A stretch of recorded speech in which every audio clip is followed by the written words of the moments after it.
60-70 साल में जब से इस देश में डेमोक्रेसी की जो जड़ें हैं वो मजबूत हो रही हैं और हमारे जो लोकतंत्र मजबूत होता जा रहा है, तो जो हमारे देश में जो विविधता है, जो डाइवर्सिटी है, वो धीरे धीरे थोड़ा थोड़ा संसद में रिफ्लेक्ट होनी शुरू हुई है, वो प्रतिबिंबित होनी शुरू हुई है। जो हुकूमत बैठी हुई है केंद्र में, वो इस लोकतंत्र की जड़ें काट देना चाहती है कि भाई नया नया जो मुल्ला होता है वो ज़्यादा प्याज खाता है, तो वो एक जिसको कहते हैं ना टीका लगाएंगे, हाथ में कुछ बांध लेंगे, वो दिखाने की कोशिश करते हैं कि भाई हाँ हम इस सनातन को मानते हैं या हम सनातन के बहुत परम भक्त हैं। शोभा यात्रा में सबसे ज़्यादा वही जा रहे हैं। कौन जा रहे हैं? वही कौन? वही आपके ओबीसी और दलित पिछड़े आदिवासी। 6 लाख मंदिर हैं इस देश में, वो समझाने का काम कर रहे हैं। आपके 6 लाख दफ्तर हैं जो समझाने का काम कर रहे हो। गुलाम को सिर्फ इतना बता दो कि वो गुलाम है।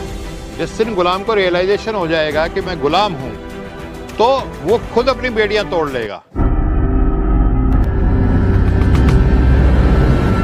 सर, महिला आरक्षण बिल पास हो गया है जी, क्या कहेंगे? महिला आरक्षण बिल मानते ही नहीं हम लोग। हम तो इसको सवर्ण महिला आरक्षण बिल मानते हैं जी।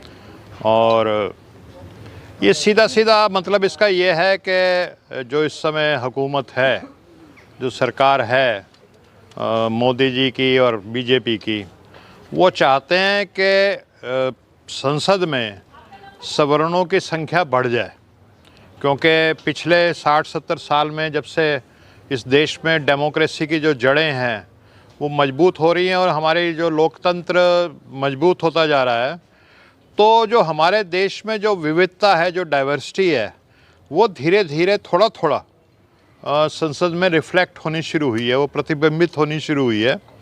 और जैसे जैसे हमारा लोकतंत्र और मजबूत होगा, मैच्योर होगा, विकसित होगा, तो जैसे 85% बहुजन की आबादी है। लोकतंत्र मजबूत हो रहा है, कमजोर हो रहा है?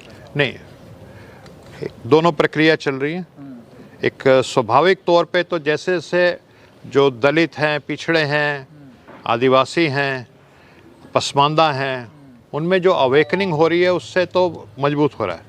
लेकिन जो हुकूमत बैठी हुई है केंद्र में, वो इस लोकतंत्र की जड़ें काट देना चाहती है। और वो वही चाहती है कि जो पुराने ज़माने में 3-4 हज़ार साल से जो इस देश में व्यवस्था चली थी, जो मुग़ल भी आ गए तो भी वही व्यवस्था चलती रही, मनुवादी। सिर्फ समझौता हो गया, सारे वो नवरत्न बन गए, बादशाह नहीं रहे बस, बाकी नवरत्न। जी, हम महिला आरक्षण बिल की बात कर रहे हैं, संसद में पास भी हो चुका है वो, लेकिन हमने देखा नेताओं ने एक तरफ तो कहा कि पिछड़ी महिलाओं को कोटे में कोटा दिया जाए और ऊपर से सहमति भी दे दी। तो दोहरा रवैया क्यों फिर रहा सर संसद में विपक्ष का? देखिए, ये दोहरा रवैया रहा है और ये हमारे नेताओं की नासमझी है, या जो माहौल बन गया। मैं विदाउट मिंसिंग माय वर्ड्स ये बात कहूँगा कि हमारे नेता को घबरा गए। उनको लगा उस समय कि अगर हम इस बिल का विरोध करेंगे तो कहीं महिला विरोधी ना कहलाई जाए, और वो इतनी जल्दबाजी में आ गया कि वो समझ ही नहीं पाए चीज़ों को। बाद में जब उनको एहसास हो रहा है कि वो क्या कर गए हैं, तो वो अपनी गलती को महसूस कर रहे हैं और वो कह रहे हैं कि नहीं, हम ओबीसी के लिए संघर्ष करते रहेंगे, क्योंकि अभी ये राष्ट्रपति से ही पास होगा, अभी पूरे देश की विधानसभाओं में भी जाएगा पास होने के लिए। तो वो कहते हैं नहीं, हम संघर्ष उसको करेंगे।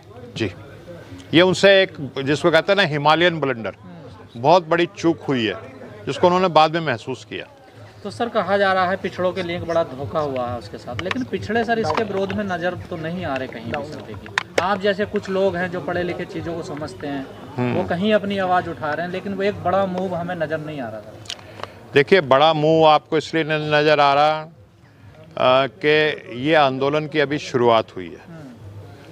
पिछड़ों में अवेकनिंग की कमी है। हमें याद है 13 पॉइंट रोस्टर जब आया था और जो विश्वविद्यालयों में लागू हुआ था, तो एक बहुत छोटी सी सभा की थी, उसमें रतनलाल जी भी थे, सूरज जी भी थे, शरद यादव जी को भी बुलाया गया था इसी विश्वविद्यालय के गेट पे, और मुश्किल से उस सभा में 400-500 लोग आए थे। तो वो एक शुरुआत थी। और उसके बाद एक साल के अंदर अंदर 6 मार्च 2019 को भारत बंद का एक अनुरोध किया गया सबसे, और वो काफ़ी हद तक सफल रहा था उत्तर प्रदेश और बिहार में, और कई पॉलिटिकल पार्टीज़ का उसको समर्थन मिला था। तो कोई भी आंदोलन होता है वो एक दिन में नहीं बनता, धीरे धीरे स्टेप बाय स्टेप बनता है। वो ये आंदोलन बनेगा और ये जैसे 13 पॉइंट रोस्टर पे या किसान के मामले में इस सरकार ने अपने कदम वापस लिए हैं, जैसे SC/ST एक्ट में जो चेंजेस आए थे उसमें इस सरकार ने वापस लिए कदम, तो वो स्थिति जरूर आएगी। लेकिन सर जो पिछले सांसद हैं वो संसद में इसकी आवाज़ नहीं उठा पाए, लेकिन दूसरे मुद्दों पर जैसे रमेश बुदूड़ी हैं जो मुसलमानों को टारगेट कर रहे हैं, तो उन लोगों को समझ में नहीं आता कि हमारे समाज के लिए क्या हित में क्या नहीं है। देखिए वो सब कैरियरिस्टिक लोग हैं, जो वहाँ पे जो लोग बैठे हैं वो किसी पॉलिटिकल पार्टी के जब सदस्य बन गए तो वो जिसको कहते हैं, एक पुरानी कहावत है, मुझे कहनी चाहिए नहीं कहनी चाहिए, कि भाई नया नया जो मुल्ला होता है वो ज़्यादा प्याज खाता है, तो वो एक जिसको कहते हैं ना टीका लगाएंगे, हाथ में कुछ बांध लेंगे, वो दिखाने की कोशिश करते हैं कि भाई हाँ हम इस सनातन को मानते हैं या हम सनातन के बहुत परम भक्त हैं, तो वो अपनी लॉयल्टी शो करने के लिए इस तरीके, लेकिन अंदर अंदर ऐसा नहीं है। उमा भारती जी जो हैं, जो लोग अपने राजनीतिक स्वार्थ से ऊपर थोड़ा उठ गए तो वो आवाज़ उठा रहे हैं। उमा भारती ने जिस तरीके जिक्र किया जा रहा है, अब तो न पावन में है ना कहीं, जब उनको दरकिनार कर दिया अब उनको भी याद आ रहा है, जब उनका रुतबा तब तो उन्होंने नहीं कहा कुछ। बिल्कुल ठीक कह रहे हैं आप, जब उनको दरकिनार कर दिया या जो भी है, तो आखिर में अब वो जब तक वो कैरियरिस्टिक थी, जब तक उनको लगता था कि भी मैं मंत्री बन जाऊँ ये, तब तक नहीं बोली वो। ये सबसे बड़ा उदाहरण है। जब उनको छोड़ दिया कि अब मेरे को राजनीति में कुछ लेना देना नहीं है, मैं अपने समाज की बात करूँगी, तो यही उन्होंने कहा है कि मैं देश की जो आधी आबादी है OBC उसका प्रतिनिधित्व बन के बात कर रहा हूँ। उन्होंने देखा कि जिसका मैंने अभी जिक्र भी किया था थोड़ी देर पहले, कि राम मंदिर में सबसे ज़्यादा जो उछल उछल के लोग आ रहे थे वो विनय कटियार, कल्याण सिंह मुख्यमंत्री होते हुए, उमा भारती, और जब ये राम मंदिर का ट्रस्ट बना तो OBC जिसकी आबादी 52% बताई जाती है ज़्यादा, उसका उस ट्रस्ट में एक भी सदस्य नहीं है, मतलब उसमें 0% उसके वो है प्रतिनिधित्व।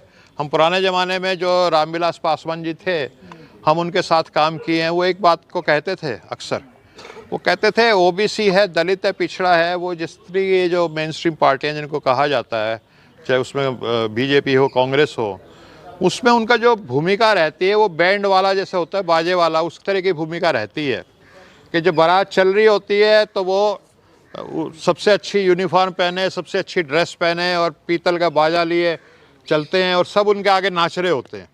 लेकिन बारात जैसे ही दुल्हन के दरवाजे पे पहुंचती है तो बाजे वालों को कहा जाता है भाई कृपा करके अब आप बाहर रहिए, दावत अंदर हम खाएंगे।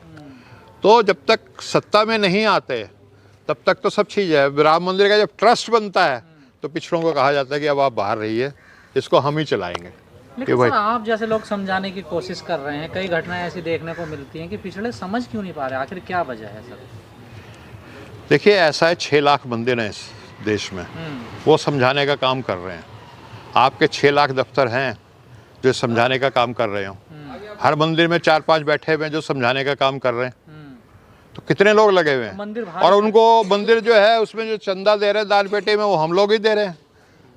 अब आप संघर्ष करते हैं, ये मुझे पता है कि ये जो काम आप कर रहे हैं, मैं इनको जानता हूँ, 6-7 साल से जानता हूँ, इनको जानता हूँ, कितनों को आप में से मैं जानता हूँ।